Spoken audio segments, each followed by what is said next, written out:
नमस्कार दोस्तों, स्वागत है आपका साइट फॉर वर्ल्ड के ऑफिशियल लर्निंग प्लेटफॉर्म पर, जहां स्टूडेंट्स और जॉब सीकर्स के लिए करियर, टेक्नोलॉजी और प्लेसमेंट से जुड़ी इंडस्ट्री ओरिएंटेड और प्रैक्टिकल नॉलेज दी जाती है। अगर आप अपनी स्किल्स को नेक्स्ट लेवल तक ले जाना चाहते हैं, तो आप बिल्कुल सही जगह पर आए हो। चलिए शुरू करते हैं आज का इम्पोर्टेंट सेशन। नमस्ते दोस्तों। आज हम एक सुपर इंटरेस्टिंग टॉपिक पर डाइव करने वाले हैं। एआई आखिर आर्ट बनाता कैसे है, वो भी एकदम जीरो से। आप लोग रेडी हो? फोकस मोड ऑन है ना? चलिए शुरू करते हैं और समझते हैं कि स्टेबल डिफ्यूजन जैसे एआई मॉडल्स सिर्फ टेक्स्ट और कह सकते हैं कि टीवी के स्टैटिक जैसी चीजों से इतनी कमाल की इमेजेस कैसे बना देते हैं। जरा स्क्रीन पर देखिए, ये जो शानदार इमेजेस आप देख रहे हैं ना, ये किसी आर्टिस्ट ने नहीं बनाई हैं। इन्हें एक एआई ने बनाया है, सिर्फ कुछ टेक्स्ट इंस्ट्रक्शंस और हाँ, टीवी के स्टैटिक जैसे रैंडम नॉइज से। हैरानी की बात है ना? पर सबसे बड़ा सवाल तो यही है कि आखिर ये होता कैसे है। ये बिल्कुल एक पहेली जैसा लगता है, सही कहा ना? कैसे एक मशीन एक रैंडम स्टैटिक के ब्लॉक से एक सिंपल से टेक्स्ट प्रॉम्प्ट को फॉलो करके एक डिटेल्ड इमेज बना सकती है। ठीक वैसे ही जैसे एक मूर्तिकार पत्थर से मूर्ति बनाता है। चलिए आज इसी पहेली को सुलझाते हैं। ठीक है, तो इस स्कल्पटिंग प्रोसेस का जो टेक्निकल नाम है वो है डिफ्यूजन मॉडल। यही वो कोर कॉन्सेप्ट है जिस पर स्टेबल डिफ्यूजन काम करता है। अब देखते हैं कि ये प्रोसेस आखिर है क्या। चलिए आगे बढ़ते हैं। हर एआई जेनरेटेड इमेज की शुरुआत होती है प्योर रैंडम नॉइज से। आप इसे एक मूर्तिकार के संगमरमर के उस ब्लॉक की तरह सोच सकते हैं जिस पर अभी तक कुछ भी नहीं बना है, एकदम कोरा। टेक्निकली इसे गॉसियन नॉइज कहते हैं, जो पुरानी टीवी की स्क्रीन पर आने वाले स्टैटिक जैसा ही होता है। अब आता है सबसे दिलचस्प हिस्सा, डी नॉइजिंग प्रोसेस। एआई इस नॉइज के ब्लॉक को लेता है, आपके दिए हुए टेक्स्ट प्रॉम्प्ट जैसे a dog wearing a hat को एक गाइड की तरह इस्तेमाल करता है और फिर धीरे धीरे नॉइज हटाना शुरू कर देता है। हर स्टेप में एक हल्की सी इमेज दिखने लगती है। इस प्रोसेस को दर्जनों बार रिपीट किया जाता है जब तक कि उस स्टैटिक से एक मास्टरपीस नहीं बन जाता। इस स्टेप का पर्पस समझ आया? असल में एआई नॉइज को अंडू कर रहा है। तो इस एआई मूर्तिकार को अपना काम करने के लिए कुछ खास टूल्स की जरूरत होती है। चलिए देखते हैं कि इस आर्टिस्ट के टूल किट में कौन से 3 मेन कंपोनेंट्स हैं। रेडी हो अगले स्टेप के लिए? पहला टूल है टेक्स्ट एनकोडर, जिसे आप एक ट्रांसलेटर भी कह सकते हो। स्टेबल डिफ्यूजन में ये अक्सर CLIP मॉडल से आता है। इसका काम बहुत सिंपल है, आपके इंग्लिश प्रॉम्प्ट को एक मैथमेटिकल भाषा में बदलना जिसे एआई समझ सके। मतलब ये आपके शब्दों को नंबर्स में बदल देता है। दूसरा और सबसे जरूरी टूल है यूनेट। यही हमारा मेन स्कल्प्टर है।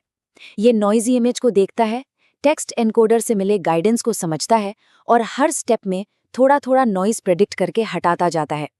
तो असल में यूनिट ही वो जादू करता है जो नॉइज को इमेज में बदलता है। समझ आया या कंफ्यूज हो? तीसरा टूल है वेरिएशन ऑटो एनकोडर या VAE। इसका काम है एफिशिएंसी लाना।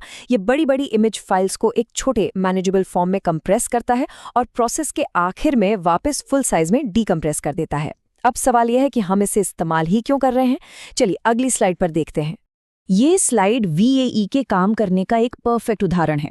देखिए, लेफ्ट में ओरिजिनल इमेज है, एनकोडर उसे एक छोटे कंप्रेस्ड फॉर्म में बदलता है। इसे लेटेंट रिप्रेजेंटेशन कहते हैं। फिर डीकोडर उसे वापस ओरिजिनल इमेज में रिकंस्ट्रक्ट करता है। ये कंप्रेशन डीकंप्रेशन की प्रक्रिया ही VAE का कोर फंक्शन है। VAE क्या ये कंप्रेशन स्टेबल डिफ्यूजन को एक सीक्रेट एडवांटेज देता है। इसे हम मूर्तिकार की सीक्रेट वर्कशॉप कह सकते हैं, जिसे लेटेंट स्पेस कहते हैं, और यही इसकी सुपर पावर है। फोकस बना हुआ है ना? ध्यान से सुनना, ये स्लाइड सबसे जरूरी है। DALL-E 2 जैसे मॉडल्स पिक्सल स्पेस में काम करते हैं, यानी पूरी इमेज पर। ये स्लो होता है और ज्यादा मेमोरी लेता है, लेकिन स्टेबल डिफ्यूजन लेटेंट स्पेस में काम करता है, यानी कंप्रेस्ड डेटा पर। इससे प्रोसेस बहुत ज्यादा फास्ट हो जाता है और मेमोरी भी बहुत कम लगती है। यही स्टेबल डिफ्यूजन का सीक्रेट सॉस है। अभी क्या सीखा बताइए? कि लेटेंट स्पेस की वजह से एआई फास्ट और एफिशिएंट हो जाता है। तो इसी कंप्रेस्ड लेटेंट स्पेस में काम करने की वजह से एआई कम पावरफुल हार्डवेयर पर भी बहुत तेजी से कमाल की इमेजेस बना सकता है। यही वजह है कि स्टेबल डिफ्यूजन इतना एक्सेसिबल और पॉपुलर हो पाया। लेटेंट स्पेस की एफिशिएंसी के साथ साथ एक और चीज है जो स्टेबल डिफ्यूजन को स्पेशल बनाती है, इसका ओपन सोर्स होना। ये कोई प्राइवेट लैब नहीं, बल्कि एक ओपन स्टूडियो है जिसने डिजिटल आर्ट को सबके लिए अवेलेबल कर दिया है। ये कोड सब कुछ साफ कर देता है। लगभग कोई भी जिसके पास एक बहुत ही मामूली कंज्यूमर जीपीयू हो, स्टेबल डिफ्यूजन मॉडल को फाइन ट्यून कर सकता है। इसका मतलब है कि एक नॉर्मल गेमिंग कंप्यूटर वाला कोई भी इंसान इस मॉडल को ट्रेन करके अपनी स्टाइल की इमेजेस बना सकता है। आप सीरियसली सीख रहे हैं या सिर्फ सर्टिफिकेट चाहिए? ये पॉइंट रियल वर्ल्ड इम्पैक्ट के लिए बहुत ज़रूरी है। और ओपन सोर्स होने की वजह से क्रिएटिविटी का जैसे एक धमाका हुआ है। लोगों ने बेस मॉडल को फाइन ट्यून करके हजारों नए स्टाइल्स बना दिए हैं, जैसे कि टीवी शो आर्केन के स्टाइल के लिए arcane diffusion, mid journey style के लिए ओपन जर्नी और डिज्नी एनिमेशन स्टाइल के लिए मॉडे डिफ्यूजन। तो आज हमने क्या सीखा? हमने देखा कि कैसे एआई नॉइज से शुरू करके एक मूर्ति बनाने जैसे प्रोसेस में 3 की टूल्स की मदद से और लेटेंट स्पेस की एफिशिएंसी इस्तेमाल करके आर्ट क्रिएट करता है। पर अब एक बड़ा सवाल, जब कोई भी सिर्फ एक सेंटेंस से आर्ट बना सकता है, तो आर्टिस्ट होने का मतलब क्या रह जाता है? इस पर जरूर सोचिएगा। और अगर आपने अब तक स्टेबल डिफ्यूजन ट्राई नहीं किया है, तो जरूर करना।